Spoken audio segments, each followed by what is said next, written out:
Hey, ladies and gents, and welcome to the Controlled Interest Gamecast. This is our E3 conference reactions episode. We're going to be talking, about all of the press conferences that happened from the three publishers in the big three. I'm joined by Jordan, as always. PlayStation. And Dom. I think that's the first time you called out Jordan first before me.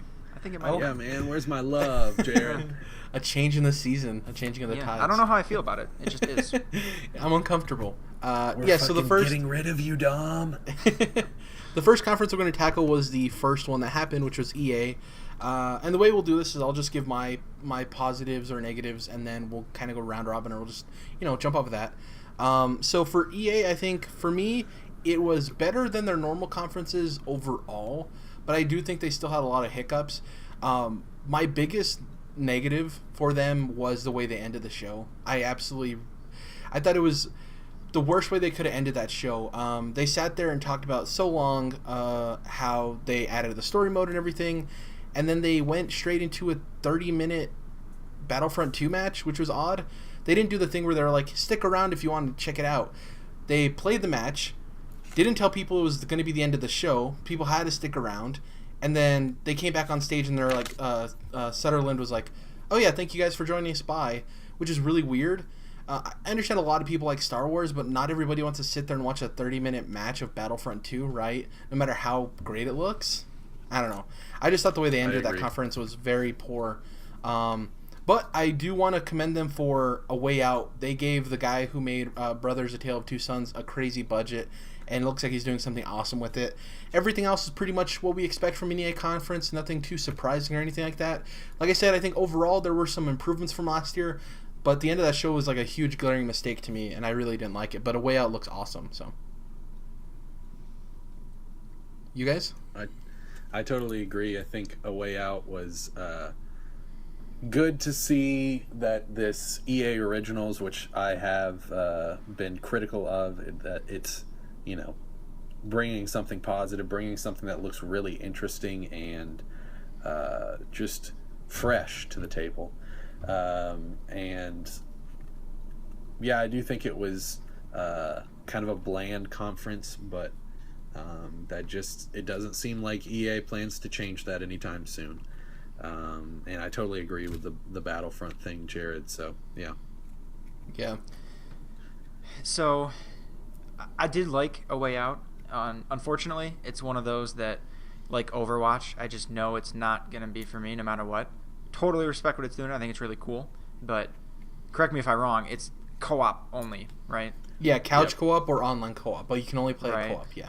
So it's not even like a Destiny where you can play it by yourself and it's just not as good. It's just straight up you can only play it with other people, which isn't a bad thing. It just is a bad thing for me. So, but I still want to give them that point though, is that's what I think was best.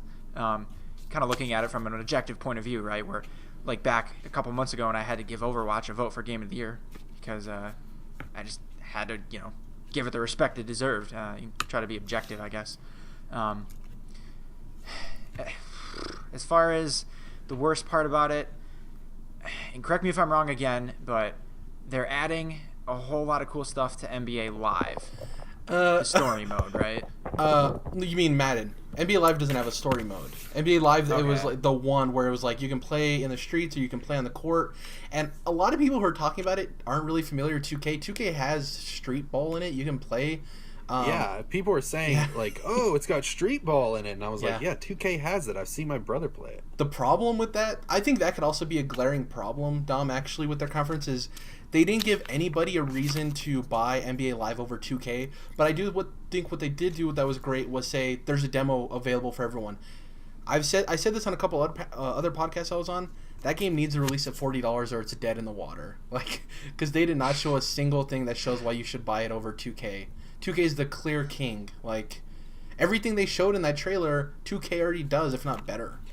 Well, the crazy thing is just the fact that, I mean, clearly they have to know that, I mean, of course they know. NBA Live has had a tumultuous last few years, and they've had to take years off, and then when they've been there, it hasn't been very good, not even really competing with 2K.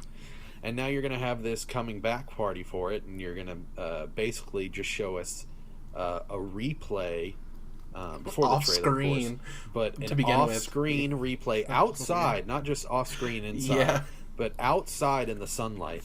And it's just a replay that these guys had just finished playing. So it's like, that's not the way that you come back with a bang at all. And that was really tone deaf and just goofy. Yeah. So I guess, I was a little mixed up. So it was Madden that got this new story mode, which looks cool as hell. Yeah. I'm probably not gonna, I'm not gonna buy The Madden. long run, is that what it's called? Long shot. Long shot. Yeah. I guess, and this, as opposed to where I just gave them points for a way out, even though it's not for me, I'm gonna do the opposite here and give them unobjective points because there isn't a story mode announced for NHL, which I thought would have been really cool. Granted, obviously I know why they gave it to Madden first. Yeah. It sells way It's more. football, Yeah. not hockey, right? Yeah. But you know what? Fuck it. I want hockey. So. Well, the cool thing is, so we got the Alex Hunter story for FIFA last year. Thankfully, they didn't bring out a fake football player this year to talk about. You don't know me, but you will. But what we did get was a sequel to that story this year for FIFA, which means that we're probably going to get a sequel for Madden next year. Which I do think this is great because it is EA adding value to their games. You know, whether or not it makes you buy their game, Dom, it does give value. So people always argue it's just a roster update every year. I think them adding it. Plus, they had one of the actors from Moonlight. Like, they actually had like a real legitimate. Yeah, Mahershala Ali. Yeah, exactly. He's a proven actor, which I think is really cool. The people who are talking about the story mode said that it's actually been in production for Madden for 3 to 4 years. And wow. One of the biggest problems with Madden and sports games in general is that they have such a short dev cycle. It's like 8 or 9 months. People think it's a year, but there's pre-pro and stuff. It's not a full year that they have in between games, you know? Kind of a lot of overlap. But, yeah, it's been in the works for a while. I think it looks cool. It does bring added value. Yeah, I think overall our impressions on EA so we can move forward are just, it was good. It didn't really do anything drastically different than what an EA conference, right? It had some misses, had sports games, had a way out, which is cool, but nothing crazy. Just, it is what it is. I want to say this real quick. We already kind of touched on it with the whole Battlefront 2 thing. I really didn't like the fact that right before they start the Battlefront 2 thing, which obviously was way too long, right before they start that, he goes, all right, now you're about to get 30 unfettered minutes of Star Wars, right? And then for that to just be a Battlefront match and not to have Amy Hennig's game or anything from Respawn is pretty upsetting because... you know, it is time for this Amy Hennig game to like start coming around. Like, it's been too long as it is, and for us to just have gotten essentially a screenshot or the, you know, walking out of the cantina shot last year, and then for them to say, you know, you're about to get 30 minutes of Star Wars, and then it doesn't even show up, and then we get a tweet where she's saying, you know, it's Battlefront's year, so we didn't want to, you know, take up, you know, their spotlight or whatever, and it's just dumb. It's freaking I get that, Star Wars. If anything can have multiple games within the same franchise and people not get, you know, fatigued of it within one conference, I think it's absolutely Star Wars, and I think that people are pining for this game of hers, and I just believe it's past time to actually show it to us in a real sense and not just a, you know, 10-second clip. I'm with you. Like, I want to see that game, Amy Hennig's game, more than anything right now. But I totally get why they didn't show it. It makes perfect sense to me.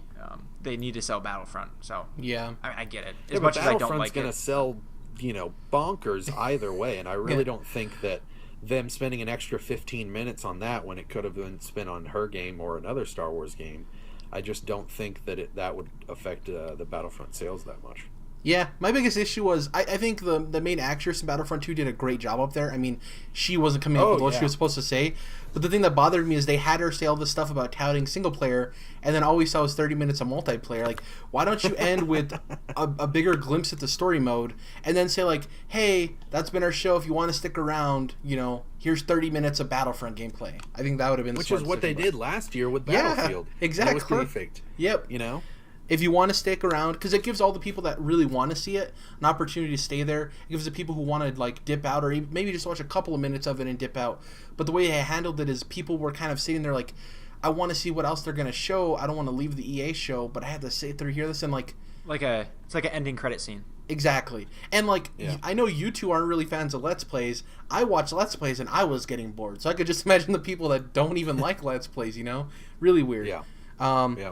let's go up to the next one, which was the second shortest conference of the week. The only other conference to beat it was the Nintendo Bethesda's, who ran for 38 minutes. For me, I'll give you my positives and negatives. First, it's concise. I think a lot of people had an issue saying, well, why did they even have a conference this year? That would have been a bigger issue to me if this thing stretched out to like an hour and a half. The fact that it was 30 minutes, I think, was perfect for the amount of announcements they had. There was a lot of stuff that really didn't matter to, I think, any of us three as far as like the Elder Scrolls Online or stuff like that, but I do think they had enough content there to justify all their markets, right? I think that it was in and out, like I said. My only issue with it, I think, was the Bethesda line thing was cool, but I think it did drag on at parts. I think it kind of overstayed its welcome a little bit. No, I genuinely liked it. I just think that sometimes the transitions themselves were a little long. You know what I'm saying? That was probably a little bit of padding, though. Yeah, exactly. I mean, think if it had been even shorter than 38 minutes. But the Bethesda conference, for as short as it was, had The Evil Within 2, which looked awesome to me. I think people are fans of that series. It's going to deliver on everything you want. And then Wolfenstein 2, man. I love the first Wolfenstein. Dom, you recently played through it. Like, it looks so good. So I'm so excited. There's a mission where you're in a wheelchair. So, yeah, my overall thoughts are like, yeah, Bethesda's was short, but I do think it was a fine conference. And they're not going to not have a conference because for all of these years, there's years with Elder Scrolls and Fallout and their new IP that we still don't know about. So I was fine with it. I liked it. Yeah, I got to jump in because you pointed out, I did, like, Wolfenstein was the last game I just finished not too long ago. So coming right off the heels of that, I couldn't have timed it better. Exactly. The trailer for the second game, because the first is so fresh in my mind, and one of the things I didn't like about the first game, and this is because it's a little bit older and it was also made for last gen, it didn't look the greatest. It's kind of janky looking. Totally understandable. So, like, seeing the new Wolfenstein 2, it improved on that, tenfold, which was awesome. And then, of course, everything else about it was what you want, but it just did it all exactly how you want it. It's still Wolfenstein. Oh, man, it looks fantastic. And that day that it releases, October the 27th, that's a day. That's a day for gaming. Jesus. Right? Yeah. You got Mario Odyssey. AC. Yeah. Assassin's Creed Origins. And probably the best October we've ever had. I really hope one of those moves for my wallet. Yeah. So Wolfenstein was easily my high point for Bethesda. I didn't really mind that it was short. I don't know whether or not they don't have enough to justify it. I don't even really want to get into that. Exactly, right. I think they had learned from the overstretched Dishonored section from last year. Yeah. That's true. Evil Within looked great too. Not my thing. But everything else besides those two, we literally were already previously announced, and Evil Within and Wolfenstein 2 may as well have been previously announced. So they didn't have really any surprises, but I don't know if I can really give them a knock for that because everything else was, I thought, fantastic. Even Fallout VR looked great, even though I'm never going to see it because it's a Vive exclusive. Exactly. Fuck you, Todd. Even going off of that, though, like, so you say Wolfenstein 2 clicked so much with you because of your recent engagement with the first Wolfenstein. I've been playing so much of Elder Scrolls Legends, like, so much. So seeing them announce Heroes of Skyrim, the expansion, got me super excited. I know it wasn't for, a lot of people, but as much as I've invested into that game, that got me really stoked because I love Skyrim, so it's like, that's cool. I'm with you, too, because they said, I think it was July that it's coming to mobile, so I'm down with that. Exactly. Jordan, what are your thoughts on Bethesda? So, funny enough, before we even got here and you said that, I actually wrote down Bethesda Land as one of my highlights.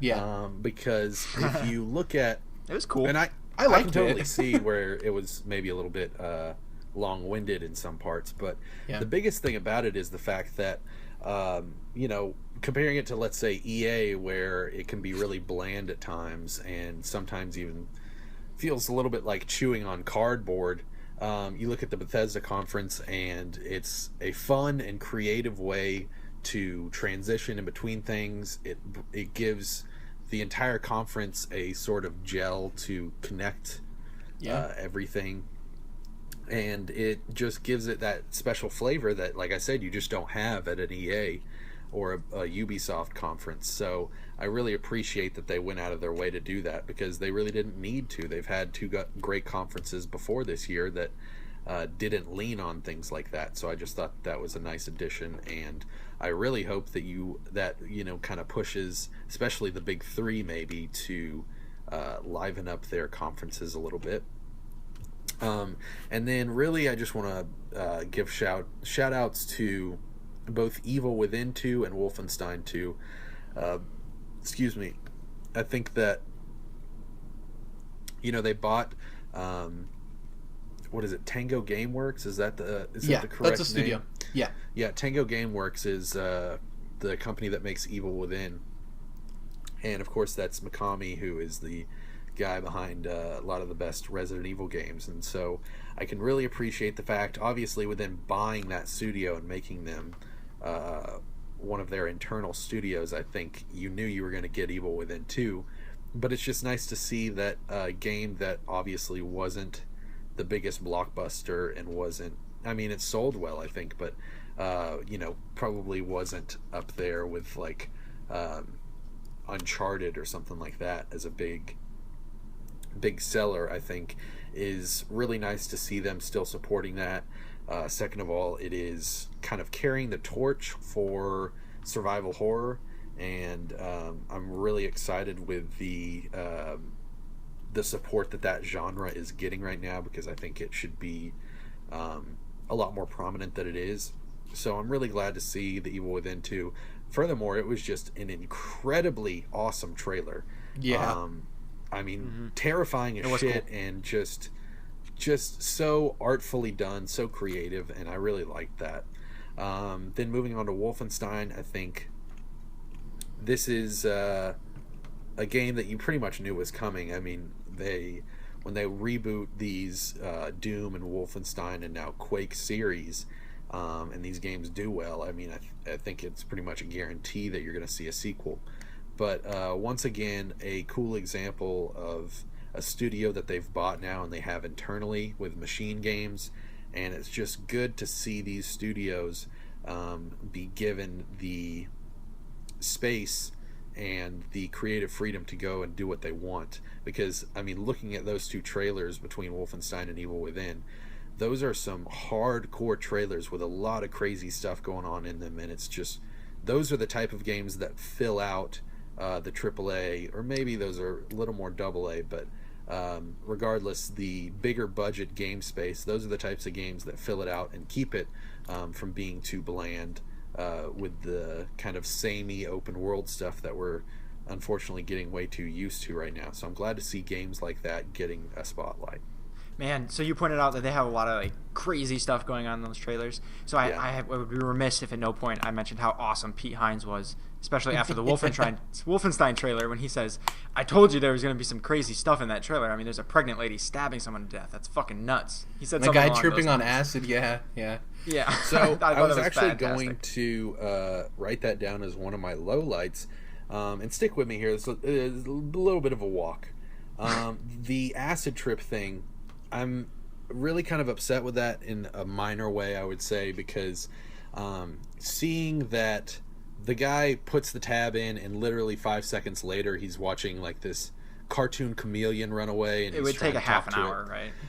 And yeah, psychedelic drugs usually take about an hour to go through your system, and this might sound like a nitpick, but these drugs specifically have been treated as such in the media to where they're really just kind of, it's a lot of hyperbole, and it shows most of the times when you see examples, you see people tripping the fuck out where they're seeing these crazy visuals and stuff that isn't there, but they're still talking and interacting with these things. And that's a very, very hard trip that they're on if those things are happening, like Fear and Loathing or something like that. So it sucks to see that continuation of kind of the stereotype there and the reinforcement of it, because that's unfortunately not the way it is. And I was kind of sad to see. I like this take. It's. I thought it was funny. I understand your I like point the fact of view, that it's in there, but just if we're going to have those sorts of things in mainstream media and have those examples out there, I just wish they were treated with the No. respect that they deserve, and not. I mean- it's a misconstruing thing to where people think, oh, you put a tab of acid in your mouth, and 10 seconds later you're looking at cartoon chameleons. Yeah, that's a crazy drug. No one should ever touch that, and that's just not the case. You know? No, I mean, like, I like your take on it because you're completely right. Yeah. But you're probably the only one who's going to say that. No, and I So- I know that for one, that's a game specific thing and not necessarily a press conference specific thing. Yeah. But since you brought it up, I thought I would make the point, especially since it was brought into the context of the press conference when Pete Hines comes out and says, "Yeah, that's some crazy fucking shit, man. Look at that." Yeah. So Yeah. rant over. Yeah. I think overall it was a good conference. I think we don't have really much else to say about it. Really cool that they doubled down on their whole Fallout thing of all the games they showed at their conference are coming out this year. So that's really cool. Next up we have Ubisoft, which was personally I think my favorite overall. Wow. Yeah, I liked the pace of it. I liked the beginning of the show when they had Miyamoto go out there with Yves Guillemot. I thought it was very heartwarming. When they showed the developer making Kingdom Battle, I think that was a really good moment. The guy was crying. He was very emotional at that point, seeing Miyamoto praising him for the game that he made. I thought that was really great. There were some lows and stuff like that, but I really think that throughout all of the press conferences, Ubisoft's had the most heart. Having all the devs walk out on stage afterwards. The example I just pointed out, even towards the end, when Ansel came out there after they showed off that really cool CG Beyond Good and Evil 2 trailer, I just felt that it had the most heart out of all of them, had the most levity, and it had some of my biggest surprises. AC wasn't a surprise.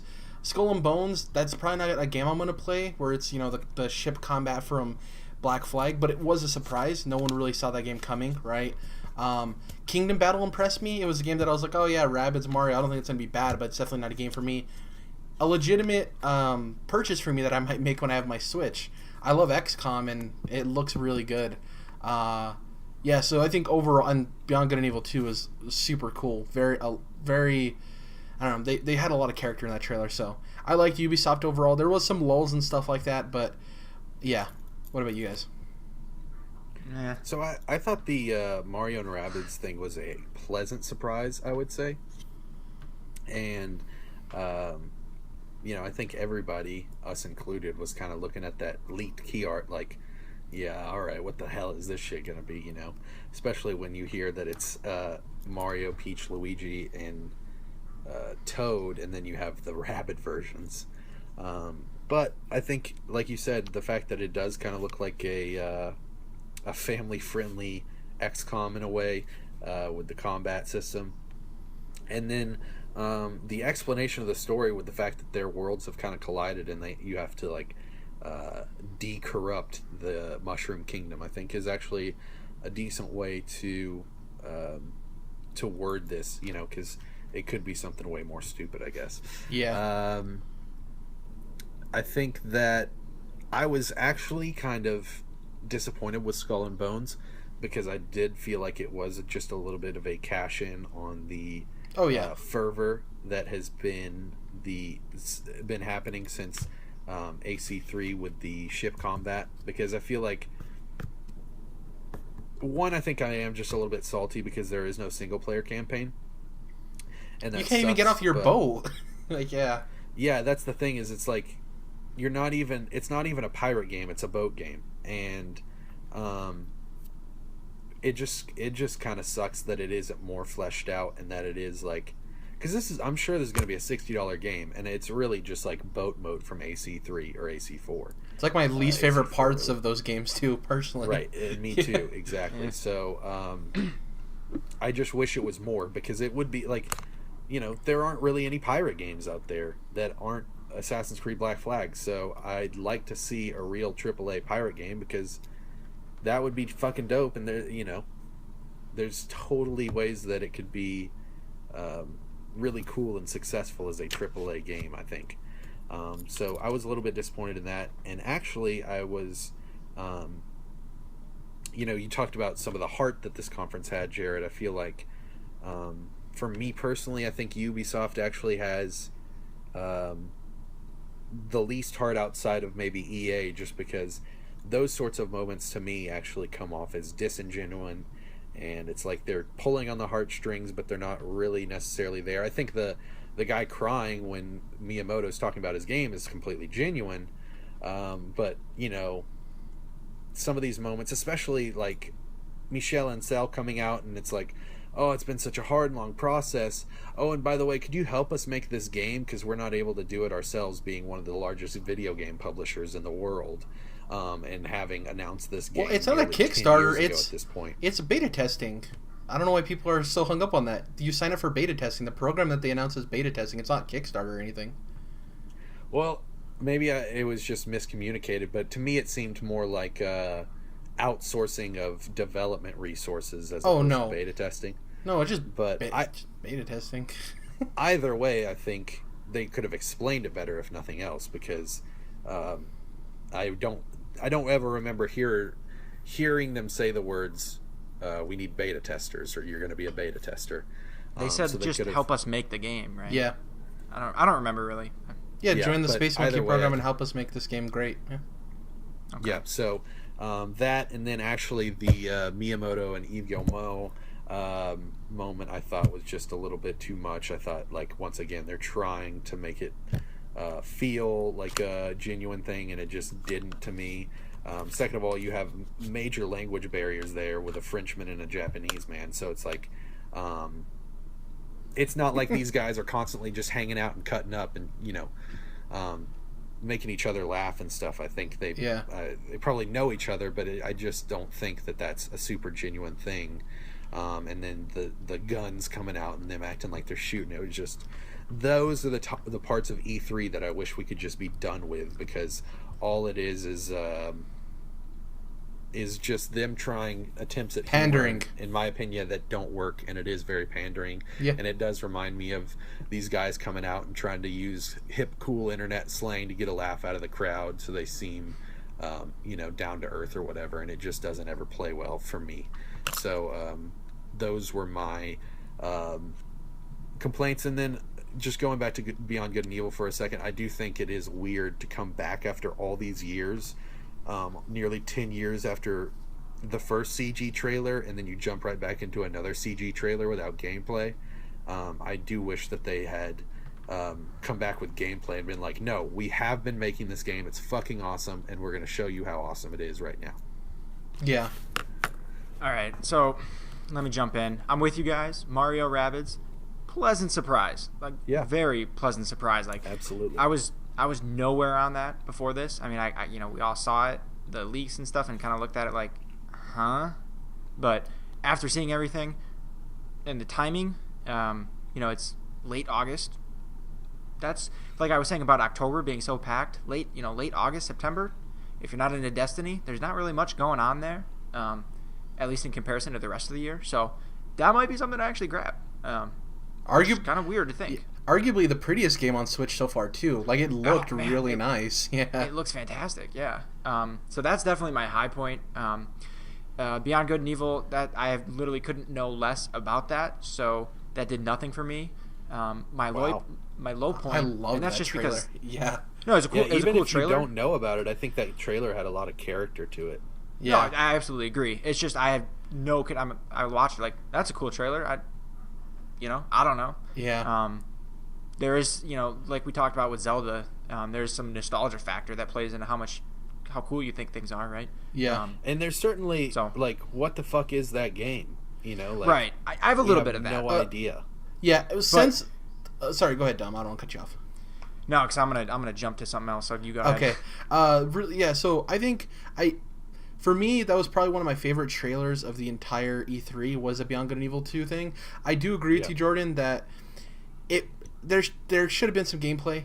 I think that comes from a lack of confidence in it, just because Beyond Good and Evil was such a cult classic, and on sale, I'm not, giving pity for the dude, but he's had a very hard time trying to make this game.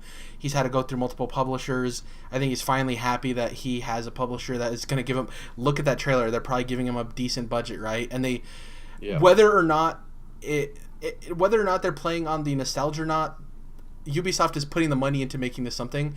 A bunch of people have had behind closed doors demos with this game, and from what they've said is, yeah, it's super early, and we're talking about the conference, so don't take this into account at all, but I just want to say it's very early in development, but they showed them getting in a ship and going from in a city to outside in space in the solar system without a single loading screen. So like the tech is very good and it's there. It's just that from what they've said, it's like very early in development. So I bet you a lot of the textures aren't there, a lot of the stuff to pretty it up. But I do agree with you. It's a justified thing of like, yeah, we want to see some gameplay, but it still was awesome. Very early in development for a game that was revealed in 2008. Well, it was originally revealed and then it went away and it wasn't even in active development. It was never. Yeah, I know again. It's not the same game that they've just been up-resing the whole time, but it is like. Also, really, think about the majority really of people who didn't even play Beyond Good and Evil, the first one. This one, like you said, I think did enough to be like, people who aren't even familiar with the first game, like, that looks cool. You know what I mean? So, yeah. So, the last thing I want to say on that really quick, before I move on, and this will come up again later when we talk about Nintendo, but I think this year, E3 in general, we were reminded about how powerful, surprise announces really are, even if they don't come with gameplay. Exactly, yeah. So, that's the last thing I'll say on that, but still staying on Ubisoft, though, I think my low light, and it's kind of a surprise because this is the game that I'm most looking forward to from them. The Crew 2 is awful. I hated the whole presentation.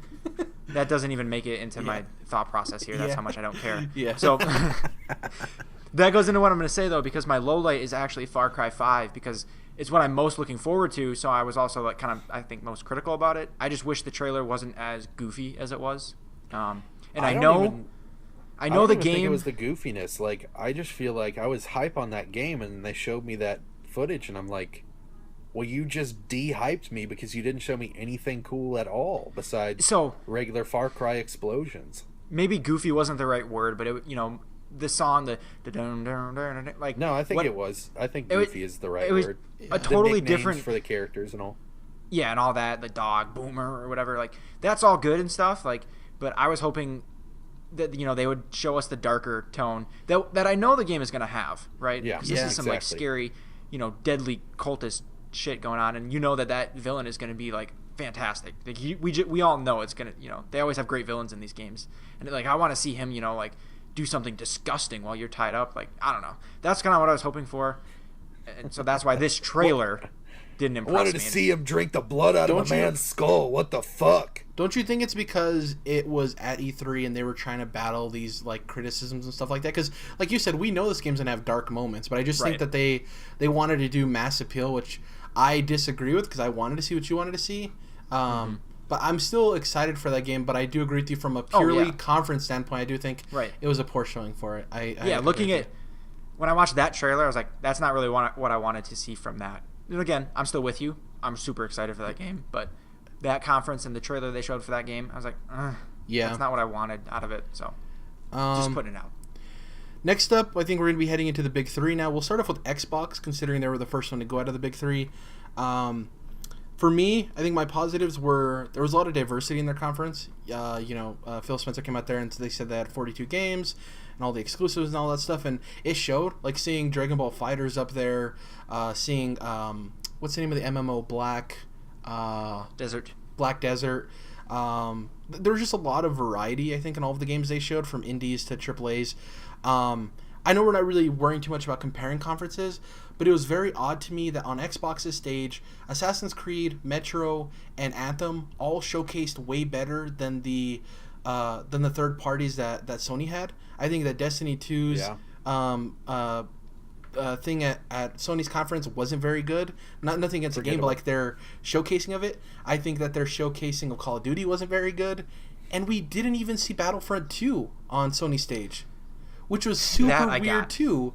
Yeah, I get it though. Yeah, they don't have enough time, Jared. They gotta fucking get out of there. Yeah, and I think Anthem's presentation was really good. Metro's was obviously super cool, and AC's was super cool too. I think they handled third parties better, and I do agree with my one criticism with Xbox was there wasn't the huge oh my god IPs, but I think it was a war of attrition, and there was a ton of games there that I'm super excited about. We didn't get the Spider-Mans and the Days Gone, but we did get a lot of games that I'm personally interested in. The PlayerUnknown Battlegrounds announcement I think was huge. That looks cool. which is not something I'd normally be into. Yeah, that game's like a phenomenon on PC, and the fact that they were able to cage that down for launch is super big. And the other thing I want to commend them on is the small amount of time they spent on Xbox One X specs, and the thing that they did that people have talked about, the criticism for PlayStation 4 Pro. He literally went up there and said, you know, it has super sampling for people who don't have 4K TVs. It'll give you improvements on your 1080p, and also it'll give you faster loading times. Like they made a reason for people who don't have a 4K TV. Yeah, the price isn't... They sold it, is what they did. Yeah, the price is like, people are like, it's not $400. For what you're getting in that box, I think $500 is a good price. Now, am I saying everything they showed on stage justified, like you'd immediately be like, I want to buy one? No, but I do think that you can easily make a case for it, you know? So I think Xbox had a really good showing, and I really appreciate their diversity and their third-party showing and everything. So I'm so surprised about how people have reacted to this $500 price point. I'm like, yeah, okay, look at the PS4 Pro at $400. Everyone talks about how it's not a true 4K machine. It's underpowered for what it's supposed to be doing, blah, blah, blah, blah, blah. And then you're looking at the Scorpio or the Xbox One X at $500, and you're saying, oh, that's too expensive. Well, you can't have it both ways. Exactly. I guess it's strange. I don't know. I think people just don't understand this new... Everyone's used to like the S, right? Like they understand what the S is in terms of iteration. I think this this S and then the Slim for PlayStation. I think these more powerful iterations, I think people are having this weird argument of like they need to directly compete. Well, $500 is a very good price for what you're getting in that box. You know what I mean? Yeah, dude. I don't know. Yeah, like true really like they showed you Forza running at 4K 60 frames a second. What other $500 machine can you do that with? Exactly. It's weird too because it went from people worrying that it was going to be $600 and being happy that it'll be $500, and then there was some weird thing that happened like a month before the E3 that people were like, oh, it needs to be $400. If it's $500, that's too much. And I was like, that was a weird jump. You know what I mean? Yeah. Also, the fact that it's the smallest Xbox ever, I think, is really huge. You know what I mean? It's a good looking motherfucker. Yeah. Oh, so good looking. The fact that they moved the disc tray in between, so it's in the middle there, hides it really well. I think they did a good job with the design and everything, and I think $500 is a good value. Also, I think much better looking than the old fucking PS4 Pro over here, ugly as shit sandwich design. Also, I think they wanted to sell this fall, obviously, but their main priority is the S.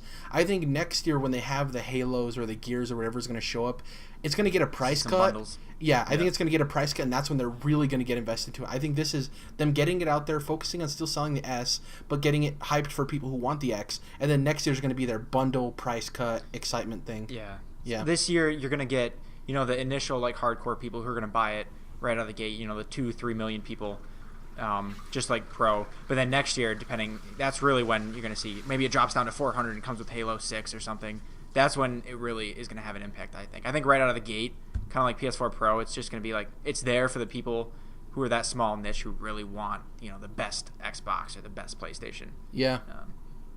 And the price, what irritates me the most about the whole price discussion is when people act as if it was a choice, you know, as if they could have made it 400, but they wanted the extra $100. They're already losing money. They are. It's already confirmed. Probably. It's already confirmed they are losing money on it.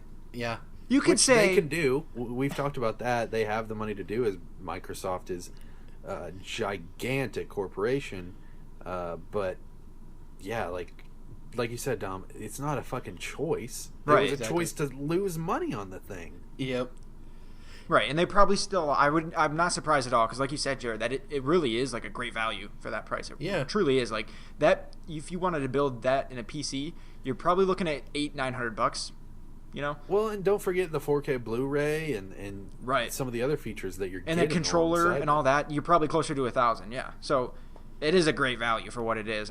That's kind of the lens I think you'd be better off looking at it through instead of a fanboy lens of it's overpriced. It's never going to sell. They should have made it $300. Like, just Yeah. Also, I think another big part that they made a huge thing about that Sony talked about in the PS4 Pro presentation, but I don't think they really doubled down on, and some people have actually seen this as a criticism for PS4 Pro, is they also made it a point to be like, we have all of these games from third-party publishers that are going to have updates for the Xbox One X, and also them saying like, here are all the first party games that automatically are going to get updated for. I think they did a good job about messaging and everything, and I do think this is like, here's the announcement of the X, and here's some reasons to get excited. And I think, like, I'm just going to reiterate, next year I think is going to be the bundle, the price drop, some of the big heavy hitter IPs. Because think about this, like, I don't really want to talk about who won or who lost, but I think Xbox had, you can argue they had the strongest conference, if not one of the strongest, and they didn't show Halo or Gears. That's good. That's really good for Xbox. Yeah. So, man, on the same note, I got a lot of grievances to air right now, if you can't tell. I also didn't really like, leading up to this E3, all the hyperbole people put on Microsoft has to just blow everyone out of the water and give us a 4K box for $300 or they're done. It's the end of the world. Like, no, like, Xbox was not hanging in the balance on the results of this E3 presentation. Like, it's, I don't know. People just can't get it through their heads that Xbox One can still be a successful console regardless of how PS4 does. Yeah. Right. That's a whole, Let's get going. Yeah, we've kind of just went over all my highlights and lowlights, but I want to hear specifically what your guys' highlights and lowlights were. Like, what were your favorite things? What were some misses for you? I'm still fired up, so I'm just going to jump back in. Okay. Highlights and lowlights. I'm gonna mush these two together. We talked about the X too much, so I'm not even gonna go there. Yeah. So it's kind of a good and a bad thing for me. So right out the gate, they said 42 games, 22 exclusives, and you're like thinking, oh damn. Like, yeah. Oh damn. Right. And so again, the diversity in all those games, the volume of those games was awesome. Like that's cool. It's also for me a bit of a low light too on kind of it's a good and bad thing. So most of those games I couldn't care less about, right? There was one or two outside of Metro that I really cared about.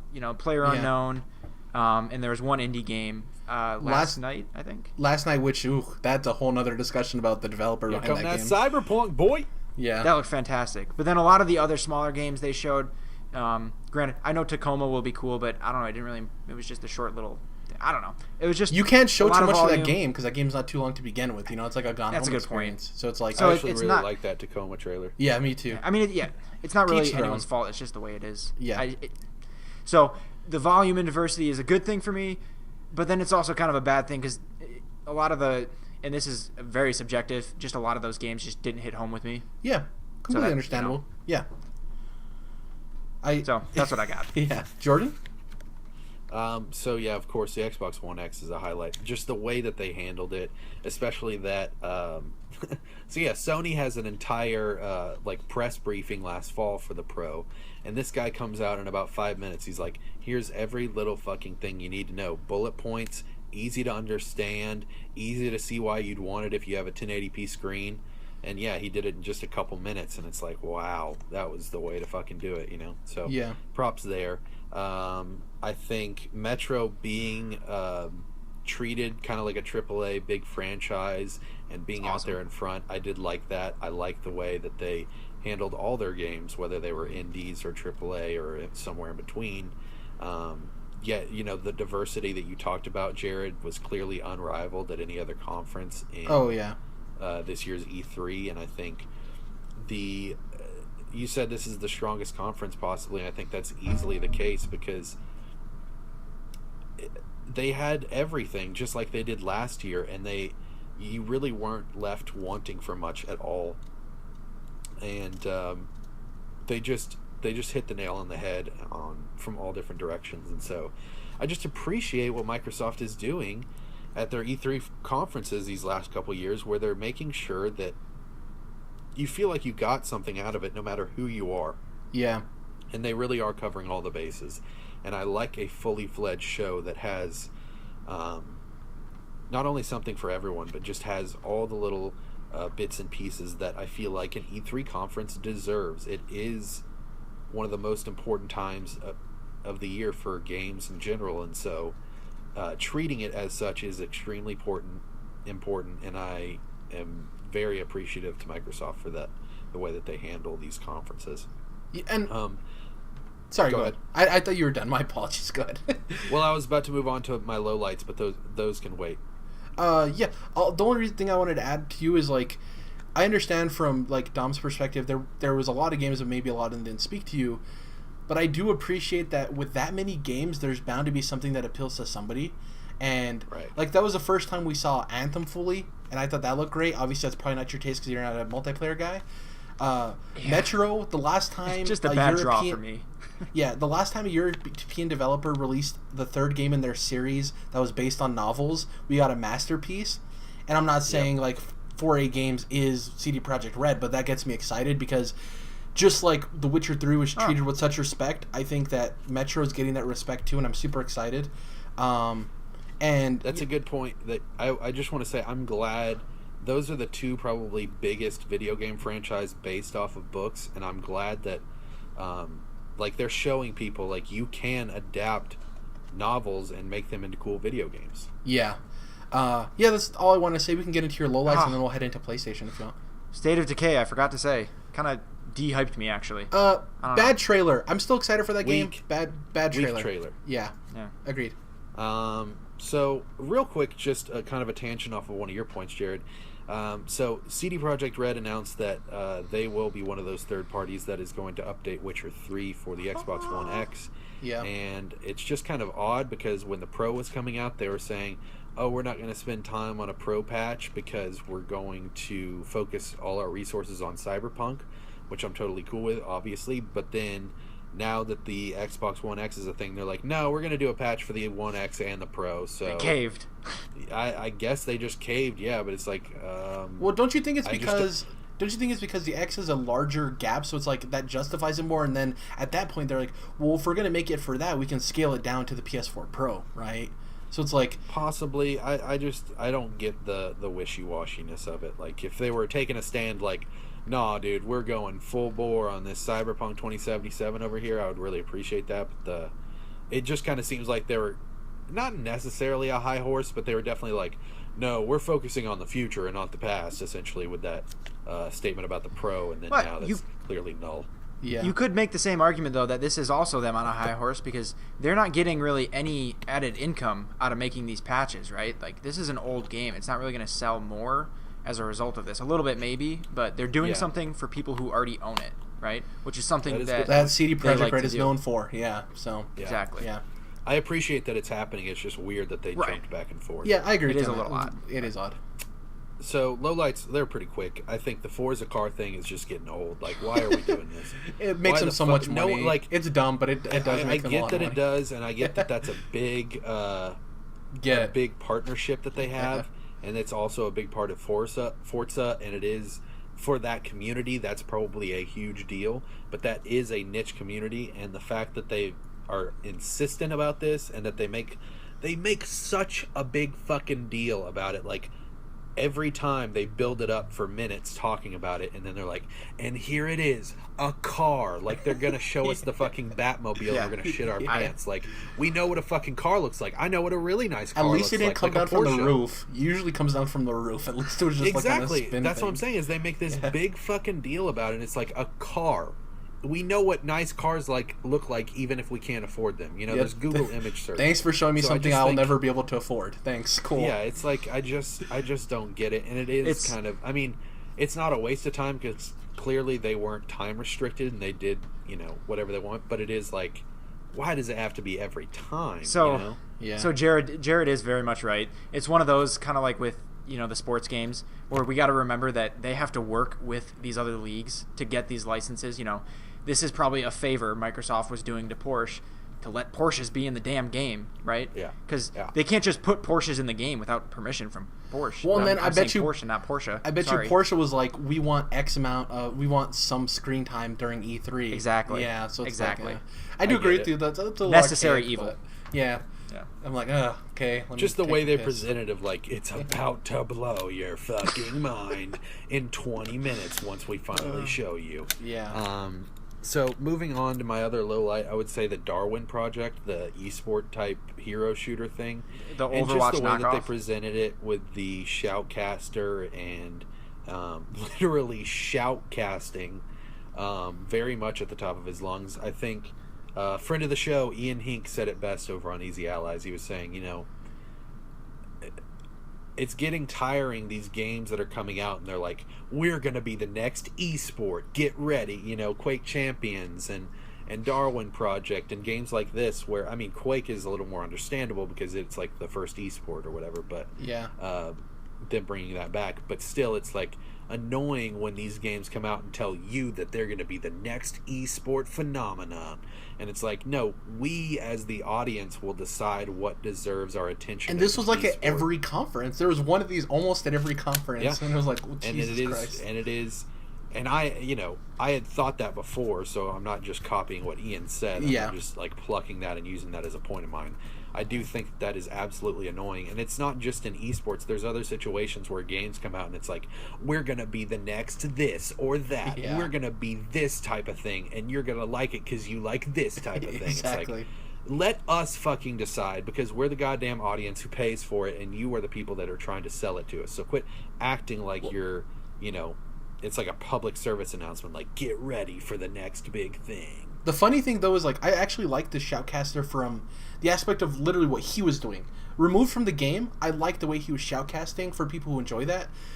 I would have loved if he was doing that for, like, an Overwatch expansion or a new Overwatch character. A I mean, if he had multiplayer... literally just, like, turned the decibels down a few notches, because it was like, all right, dude, you need to shut the fuck up. I loved it. Didn't make sense of the gameplay. They did a poor job of stating that, like, chat actually influences the game. Like, it was a poor presentation from the demo and with him. Like, overall, I do agree it was, like, one of the worst parts of the Microsoft conference. That was overall, like, really good. It's just, like, that was, like, ugh. Right. That's all I got.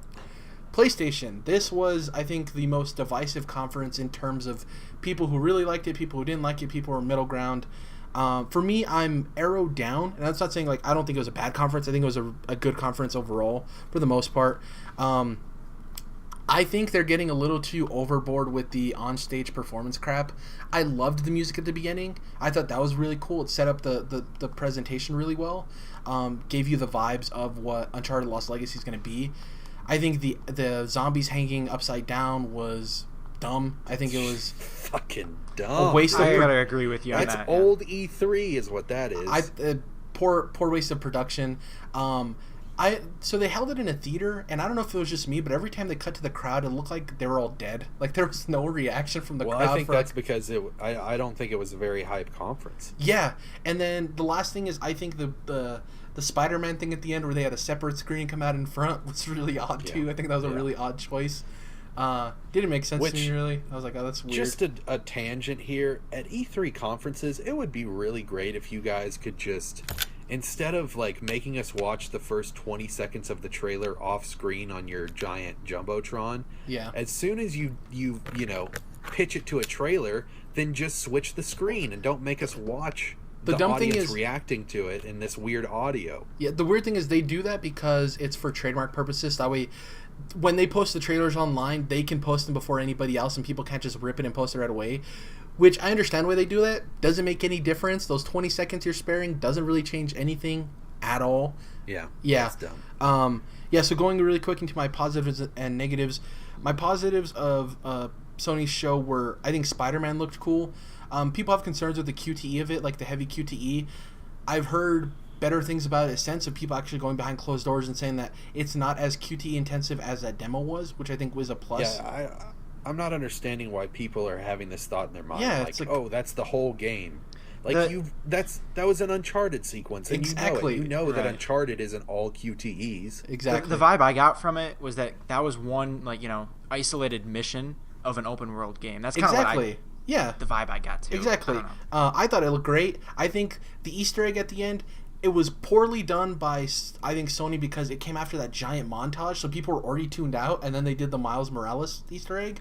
I thought it was a cool Easter egg. No one knew about that until it was posted online. Exactly. Really. I thought it was a cool Easter egg. I think the way they handled it was kind of dumb. Gears of War, Jesus Christ, if only. God of War, I think God of War, I think looked really cool. I do have some personal gripes with how the combat looks at times.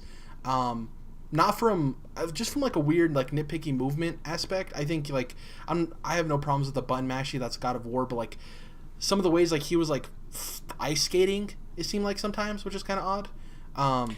Is it like where like you're about to go into an animation of a guy getting, like, a brutal kill or whatever, like in Doom, but he like it kind of like slides him into place so that he's locked into that animation. Yeah. Yeah. And yeah. I don't think that's going to be a problem in the game. I think it was just the perspectives they chose for the trailer, you know? I don't think that'll be a huge issue during gameplay. I thought that looked really cool. To be honest, that's a problem throughout video games as a whole. Oh, exactly. Yeah, I'm not like, it's God of War's issue, you know? I just the way that we had that presentation specifically. My negatives, and Shadow Colossus is like a middle ground for me. I didn't really play the first one. I think it's cool that they're remastering it, but it really did nothing for me either way. My negatives are lack of diversity, and the reason this is such an issue with me is because they had all the diversity in their pre-show. And people are saying, well, if you're a true Sony fan, you would have tuned in an hour early. No, it's E3. I had no idea. Yeah, show me what you want to show me. That shit. Where's Ni no Kuni? Undertale. Like, people think that, like, that game's huge on PC. Even that would have went over well during their conference, too, of, like, the middle gap. Like, space it out and show us some indies. Or Ni no Kuni looks phenomenal, dude. It's one of the best-looking games I've seen all E3. Like, just from an art standpoint, that game looks so good. And it was just a shame that was in the pre-show. Even GT Sport, they gave the release date for that in the pre-show, which means it's probably getting delayed again. Like, how are you going to have a brand new powerful console in the PS4 Pro and not showcase your racing game? Like, it's just weird to me.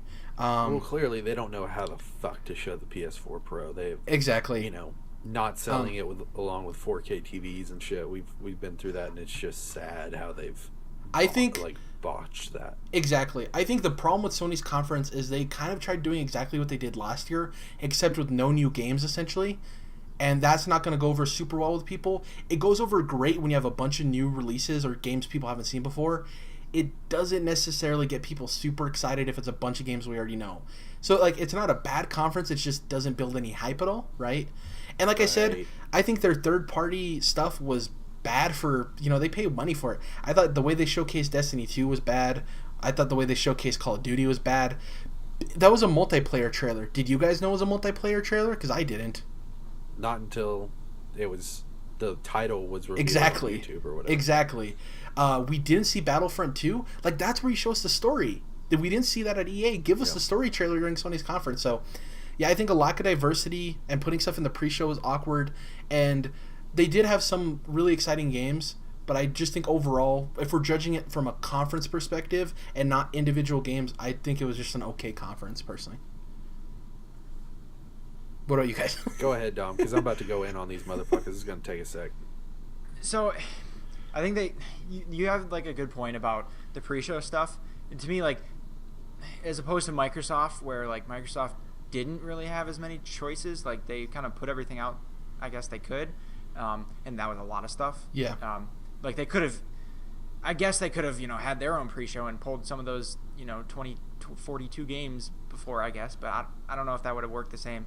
So they clearly made some decisions. Sony clearly made some decisions here. Like, we're not going to, put Ni no Kuni in our show. We're not going to put GT Sport in our show or Undertale. Yeah. They didn't even put Persona 5 last year. Knack. It's like they just don't even, right. Whatever. So that's the formula they try to follow, right? They didn't put Neo or Persona 5 or Yakuza in their conference last year, and those were, some of their biggest exclusives. So Nier Automata? To me, it's just Nier Automata, yeah. It's just a differing strategy where, like, at this specific hour conference, they want to show, like, their biggest AAA, mostly exclusives. That's just the approach they go with, despite, kind of ignoring when they may or may not release, because that's another issue. No release dates. Right, and then you get into, like, well, what do you want out of the conference, right? Because when you look at Sony, well, they still do have exclusive releasing this fall, a couple actually, right? But if you were to just watch this conference, you wouldn't know that. So it's kind of two separate conversations, I guess. Yeah. So I don't necessarily hate their approach because the couple games they did show at the conference, Days Gone, God of War, and Spider-Man, the big ones, they looked unbelievable to me. Like, those are, like, probably the top three. I'll throw Metro in there too, but, like, those are the top three, like, gameplay things I saw. God of War was being shown on a base PS4. Right, exactly. So, like, you don't have to put them next to each other, but why are you not showing these games on your Pro console that runs them better and crisper? Yeah, and I mean that's a whole other conversation. But to me, like, I like their approach because those are the games I wanted to see, and I didn't really know that, but until they showed me, right? Yeah. Because last year, Days Gone was kind of like, oh, this could be cool, A little people were maybe a little bit less hype on it even than that. But after seeing it this year, I was like, okay, here's your $60. Send me the game. But so I guess the games they did show, I like that. That was my positive. So pushing aside, some of the smaller IPs and indies into that pre-show, I appreciated that, and I like the games they did show. As far as a low light, I wish those games were coming out sooner. Again, that's not really a choice, I guess. Yeah. I wish Days Gone had a release date, because now it's like, so what is it, not 2018? Is it going to be 2019? It's going to bump up against Last of Us 2? I don't know. Yeah, Weird. Detroit didn't get even a year, right? So it's like... Right, yeah. Yeah. Now, that doesn't mean...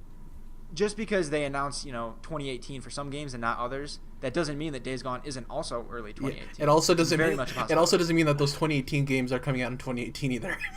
It might mean they're also 2020. Yeah. Right. It's also just a weird thing about Detroit, for a specific example, is they unveiled that game at Paris Games Week 2015 in the fall of 2015.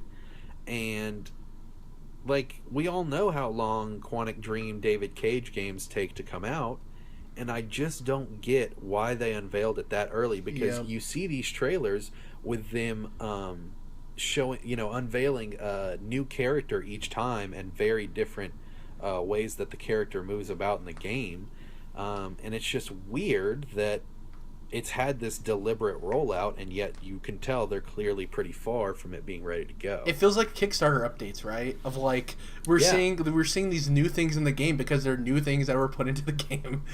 Super odd. Yeah. And this could be an issue with the way Sony handles their conferences, of like, they're very good at building hype, but when it comes to actual releases, we do get the Horizon Zero Dawns, which are fantastic, but the other intermittent games that come out that people love, we don't even see them on the show.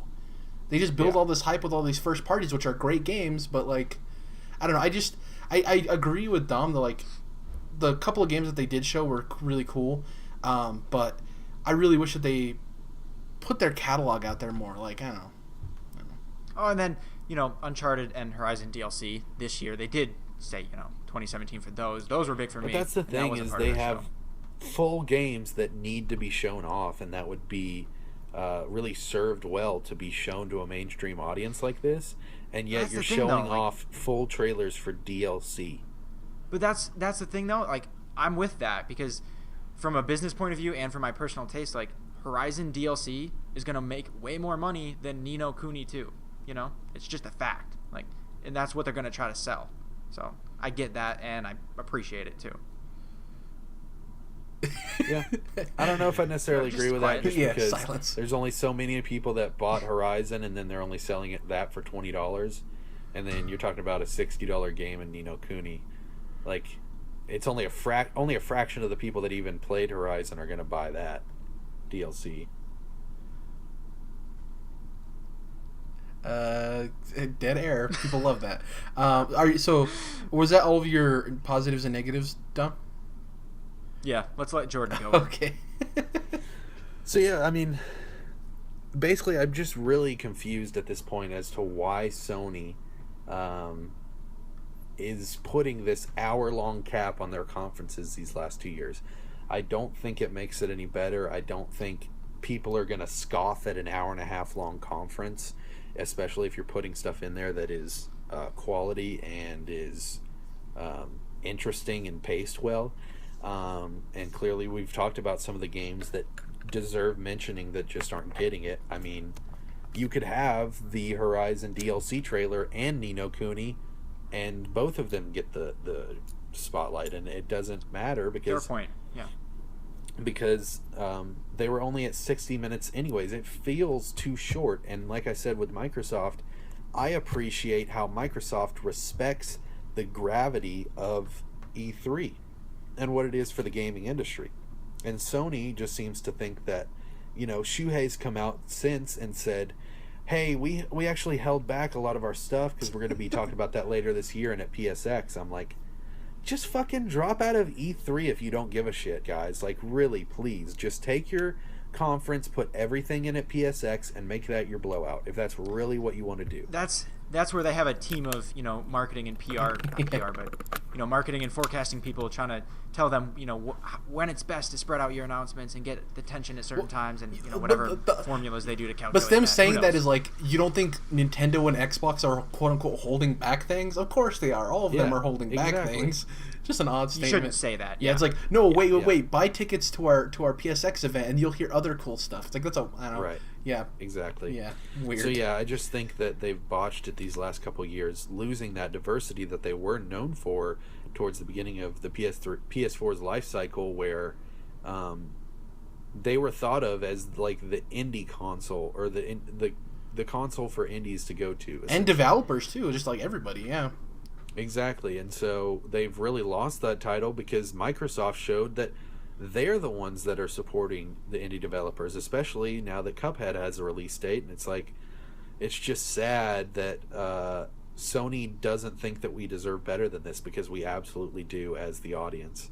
And then the stuff that they did have crammed into this 60-minute block, a lot of it wasn't exciting at all. You mentioned Call of Duty, Jared, and Destiny, and then even some of the other stuff, like, that Horizon trailer is just super teasery, with the voiceover that is so unfortunately prevalent in video game trailers these days, where it's just environmental shot after environmental shot, and it's some guy talking in a deep and grave voice about things that are to come. Like, I'm just tired of it. We didn't talk about at all the VR stuff, Jordan. What do you think about that? Because they had a whole segment on some VR games. To be quite honest, I thought the VR segment was one of the highlights for me. Because they're doing interesting things. They unfortunately once again saved a big announcement for after the conference.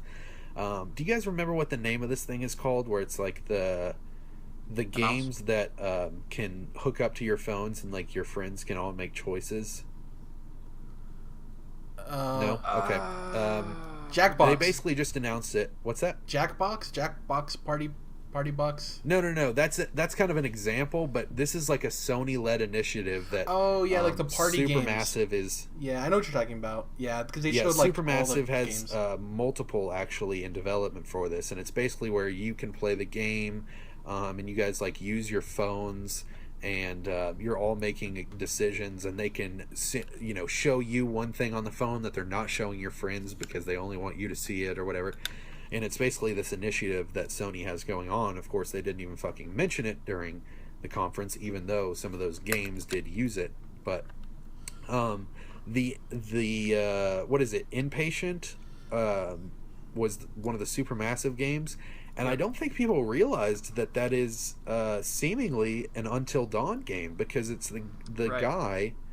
Am I wrong here? It's the guy that is talking to you in between scenes in Until Dawn. Is that right? Oh, I didn't think that was the same guy. Yeah. But you are right. Sworn.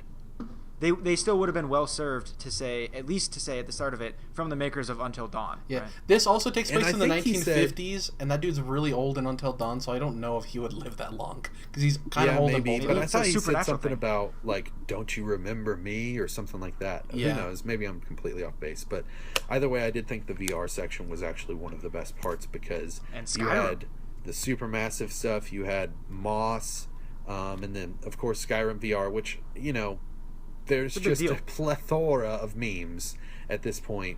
Once again, that'll Skyrim sell, though. It sells, just being a cash cow, and it does sell, but it is getting to the point where it's almost laughable. Oh yeah, I agree. Yeah, and it's past laughable.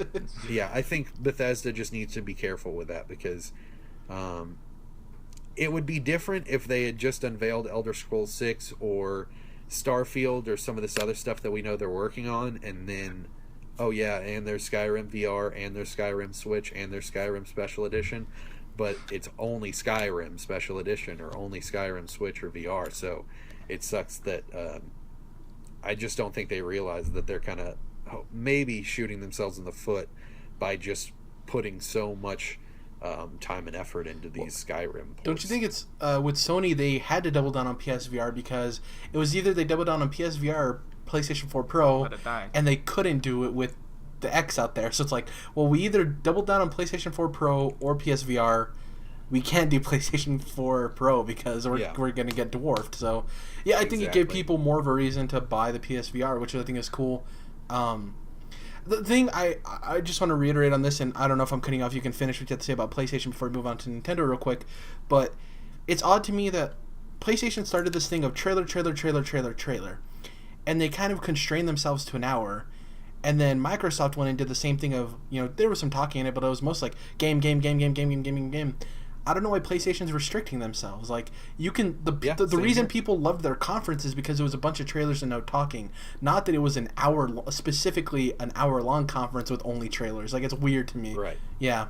And clearly they have more stuff. Look at their pre- and post-show. Clearly they have more stuff. Look at what Shu said. And I just don't understand why they are restricting themselves. It's a great point, Jared. Furthermore, you look at what was actually new stuff in that conference. I mean, we knew Horizon DLC was coming. Obviously, we know about Destiny and about Call of Duty World War II, but then you get... I thought Call of Duty looked great, by the way, Jared. I didn't. Well, I'm excited for that game to play, but I don't think that demo was really good at all. I just don't think there was much interesting about it. Yeah.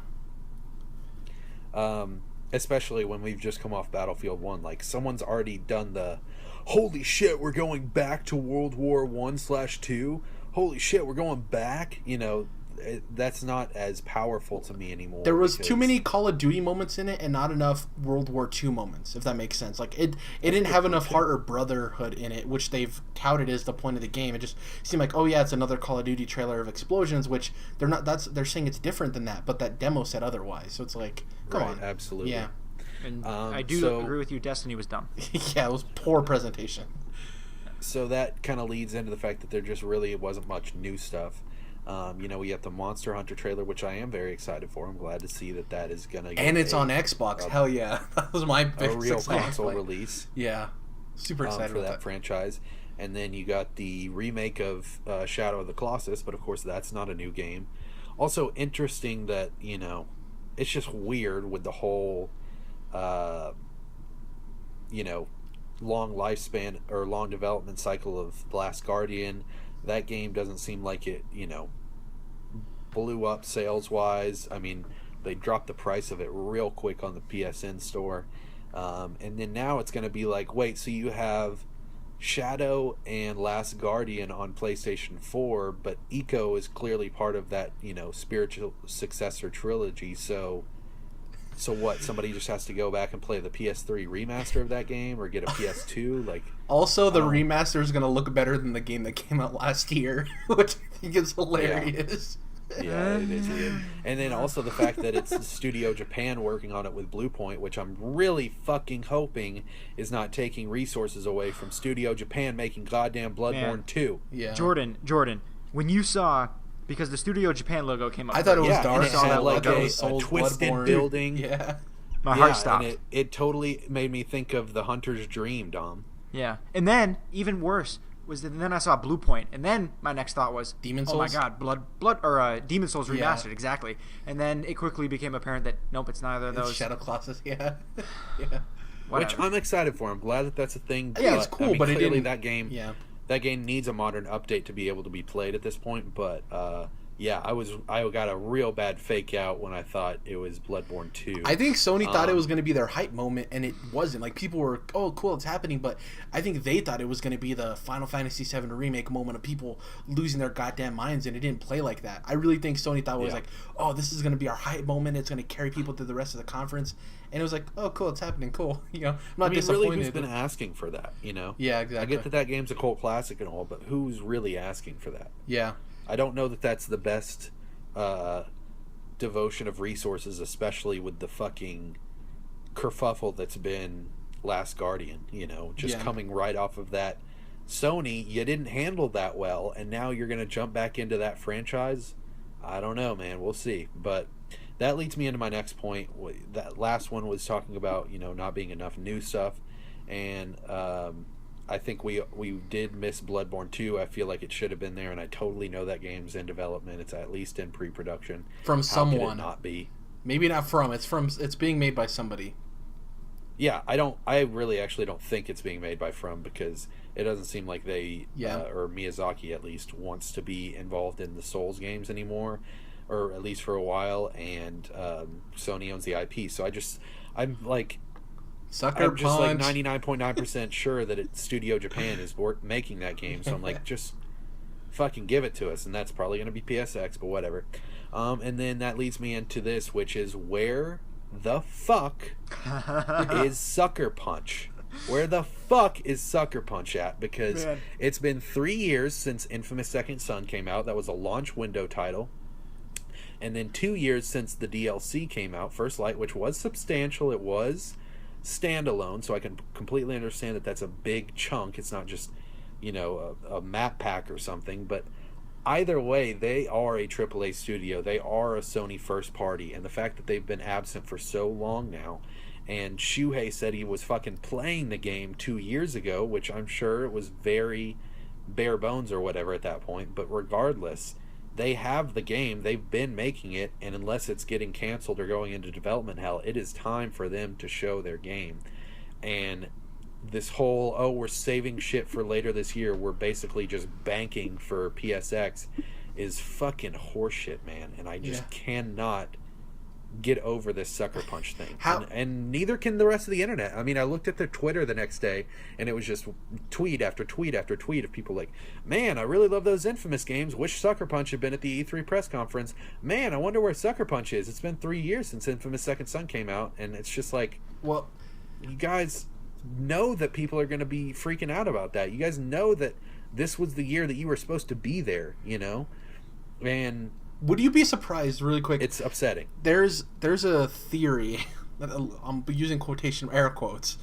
Somebody was saying that, what if the Miles Morales tease wasn't that you necessarily played as Miles Morales in the Spider-Man game, but what if it was teasing at Sony's actually doubling down on Spider-Man games, and they're going to have the Peter Parker Spider-Man game by Insomniac, and they're going to have the Miles Morales Spider-Man game, Ultimate Spider-Man, by Sucker Punch. Yeah, I mean, I don't think that's happening in a million years, but even if it was, I feel like you should have teased that, you know, with a Sucker Punch logo or whatever, and that would be cool because clearly they have that pedigree. But yeah, just the whole lack of it, and then other people saying they're possibly working on Deep Down, which I think is even more far-fetched. Yeah, because that's totally not up their alley. But I just feel like they're clearly working on Agent, obviously. I'm just kidding. Yeah, that's what it is.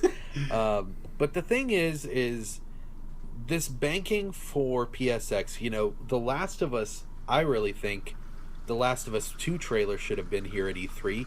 It would have been way bigger. You would have had more eyes on it, more mainstream eyes on it.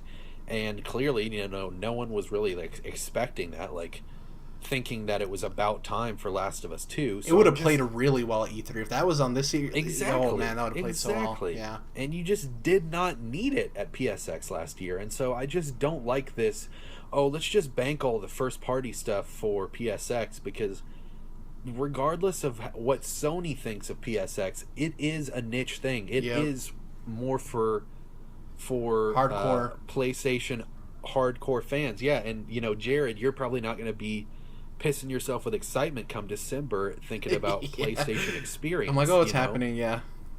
And you'll see the announcements and you'll be like, that's interesting. Maybe you even get hype on Last of Us 2 or whatever, but it's like they just can't. I do not understand them leaning so hard, especially when we're kind of talking about, Dom, the marketing side of it. They want to get the most eyes on these big AAA games during E3 and all that with Destiny and Call of Duty, as opposed to smaller things like Neo or Gravity Rush last year. And I'm not saying that they're necessarily right. I'm just saying there's teams of people at Sony, No, but I'm saying you're right. Looking at a bunch of data. They are looking at it from a marketing perspective. And if you're me looking at it from a marketing perspective, there are many, many, many times more eyes on E3 than there ever will be on PSX. And so banking all this stuff for later in the year is just not a smart move. Don't you think it's weird? They're already leading by so much. It's weird to be so suit and tie. I understand you want to make smart business moves, but you can be our conference will be longer than an hour, but let's put in Nino Kuni and stuff like that. There is a lot of business purpose to doing that stuff. I do think there's something to say of just making the moves that are right for your audience. I don't know. It's weird. We're running low on time though. It definitely plays as pretentious, if nothing else, with the the musical performance at the beginning, and then Sean Layton coming out and looking like, you know, he should be on the cover of Esquire, just stuff like that. It's like, okay, we get it, guys. You think you're classy and fancy. Yeah. We're running low on time, though, and I want to get to Nintendo, so we can wrap up Nintendo pretty quickly here. I'll go pretty quick. I think their positive was that they gave me a reason to own a Switch this year and get excited for next year. I tweeted that out. I think it's the easiest way to... That's what they needed to do. Yeah, I think that's the easiest way to describe what they did. My one low light was the E3 tournament stuff. That could have been in their pre-show. That's something you announced in the pre-show. You didn't like spending time on the beach with old Reggie? Exactly. They got us excited for the future of PlayStation. Jesus Christ. They got us excited for the future of Pokemon. They got us excited for the future of Metroid. They showed off some cute games with Kirby and Yoshi. And, man, Super Mario Odyssey looks fantastic. Like, I think with their 25 minutes, they did what they needed to do for me personally. Make me buy a Switch this year. Make me feel like it'll be worth it in the long run. And I think they did that, so, yeah. So, negatives? I think... yeah, I said the E3 tournament stuff. You can go to... That's it? Okay. Yeah. I don't think there was too much negative. I think everything they showed was fine. Yeah, I have no... There wasn't time for too much negative. Yeah. Also, there was the awkward moments, but that's a Nintendo's thing. So it's like, it's whatever. But it was... It's slightly charming. Minimum. Yeah, it's also slightly charming because it's like, yeah, these guys are still weird, you know, Japanese guys that don't necessarily translate well to American audiences. So it's like, whatever. Oh, I'm just working on Pokemon. How are you? How is it going? Yeah. So I have a huge pet peeve of the. Oh, hello there! I didn't see you come in. I just pressed record on this camera and acted like I was surprised when I started talking. Like, yeah. That shit is so fucking old to me, and I am so tired of seeing people do that on press conferences or just random YouTube videos or movies or whatever. It's dumb, and I wish that was just not a part of mainstream culture anymore. Which means that I also didn't really like that Pokemon thing because it's basically like, yeah, we realized that you weren't super excited about Ultra Sun and Moon, so we're working on something. Yeah. Don't worry about it. It was a saving face. We realize you're pissed off that stars isn't a thing, so just chill out for a minute. Yeah. Is basically all that was. Yeah. So I really didn't like that. I really didn't like the fact that the Breath of the Wild Season Pass was essentially the same thing. I think that the story expansion trailer was really just nothing. Oh, it was it was poor, yeah. And then even the Trials thing was cool, but it was like, I knew that was going to be what it was. So I don't know why you needed to show that in the first place. I wish they had just gotten the release date out there and then actually had a trailer for the story pass, which another thing that was mentioned on Easy Allies was the fact that I think they were trying to make the first expansion pack not seem lame since it isn't story content, which I get, but another way to not make it lame is not make it seem lame is just not make it lame and actually have cool stuff in there. So that's another thing is I didn't see anything in that Trials that was like, whoa, that's some hardcore shit. I can't wait to do that once I have all my upgraded gear that's going to break in 2 seconds. But it wasn't the biggest part of the conference. They weren't dwelling on that for too long. I thought the Xenoblade Chronicles 2 trailer was pretty weak. I get that it's not going to be a life-changing JRPG and it is going to go along with a lot of the tropes. That's kind of what Xenoblade 1 was.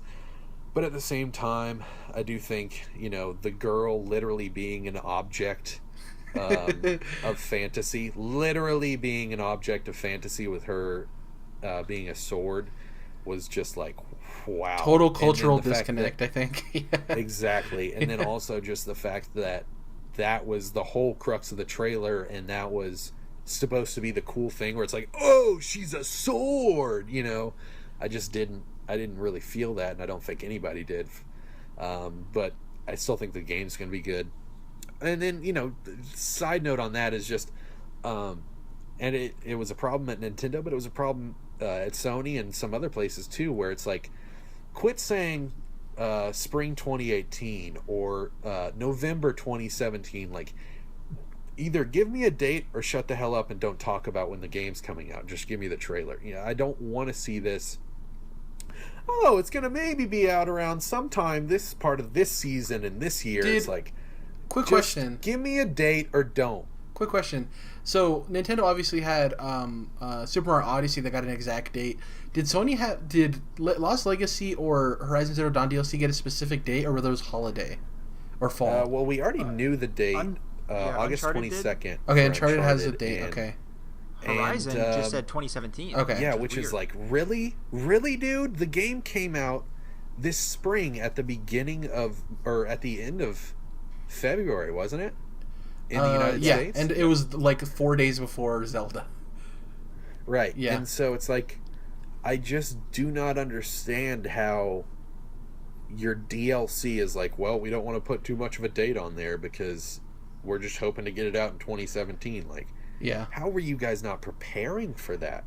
How were you guys not ready to go? Sorry to detract you. I want to hear what everything else you have to say about Nintendo before we close out.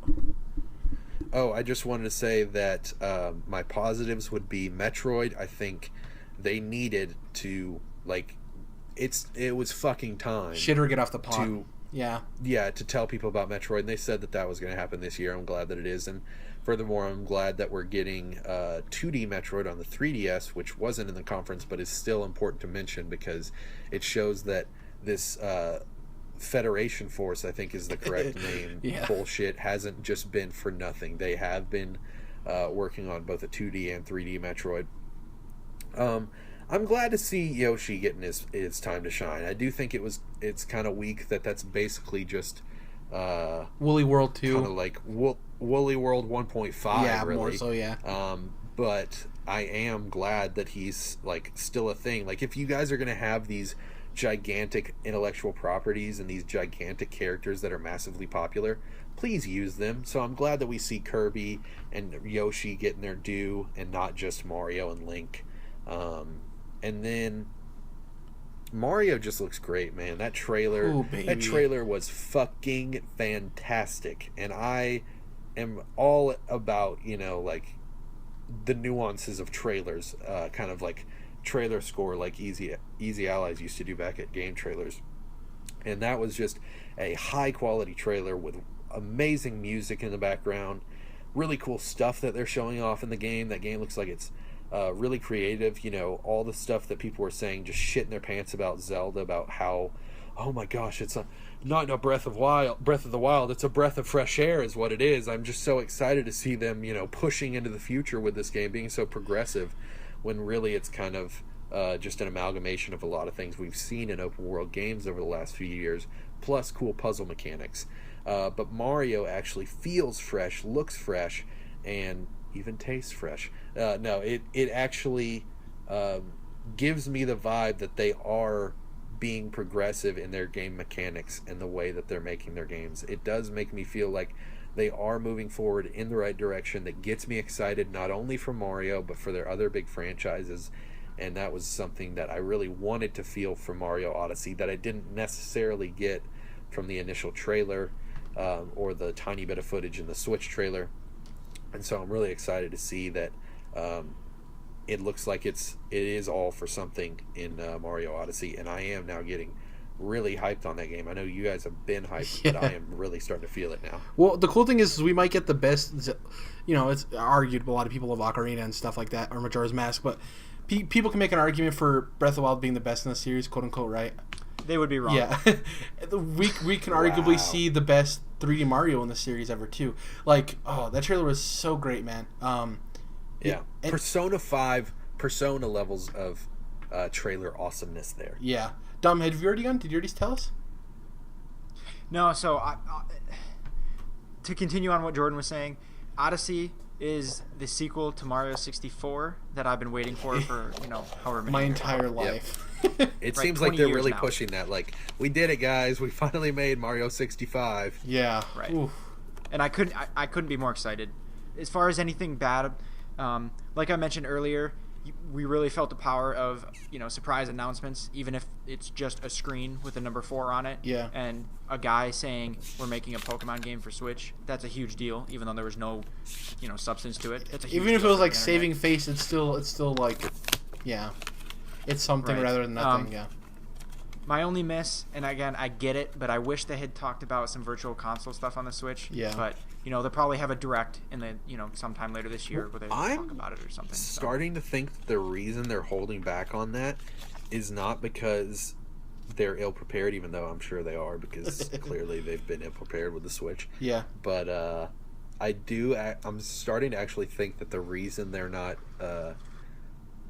unveiling it yet is because it's going to be so fucking big and it's going to blow your mind so hard that they can't just be like, oh, and virtual console's coming in August or whatever. I think it's going to be called something new. I think it's going to be monumentally different, and I think that it's going to be a more complete catalog than we've ever seen. Well, not a completely complete catalog, with everything that they've ever released, but a closer to complete catalog where you're really, for example, the 3DS Virtual Console is kind of a joke besides, the Pokemon and like Metroid games and stuff that you would really expect. Yeah. But it's unfortunate that is the case, but I do think that when they do unveil Virtual Console, it's going to be so big that they couldn't have just talked about it for a minute or two. I think it'll be the first substantial system update. Also, people are making these weird thoughts about so you know how in Super Mario Odyssey you collect moons and not stars, right? And also every time you collect a moon, it has a date underneath. People are speculating, and this is the part I don't believe, is that they speculate that there might be some type of achievement system or something with stars or something in the actual system itself, and maybe that'll be tied into when they announce Virtual Console because they want it to be a substantial system update. People forget that PS3 did not launch with trophies. Yeah. So that's not unprecedented that trophy systems come along after the launch of the console. The last thing that I found was pretty interesting is that Nintendo has seemed to only announce Wii U ports when the first one they announced comes out. So we had Mario Kart announced and it came out, and then not shortly afterwards we had the announcement of Pokemon DX. So people are anticipating that once the DX comes out, our end of the year Nintendo Direct that we normally get will be when they announce the next port, whatever that happens. And it seems like they don't want to double down. Actually, I guess we're kind of implying that would be Smash Bros. Super Mario Maker, Tropical Freeze. Both of those games are kind of like shoe-ins. How is Mario Maker and Smash not already out there? But I get that they're not trying to flood it, but I'm almost thinking that we're getting to the point where Smash Bros is next spring at the very earliest. I'm wondering if they're just saying, we'll just go ahead and do Smash Bros for Switch from the ground up, and you don't even need to worry about. And they'll focus on Mario Maker and even Donkey Kong is that middle ground of what if that is what Retro's working on is a new Donkey Kong? Do you want them expending resources to make the Switch version, or have they just been working on the Switch version? So there's some games that might have ports.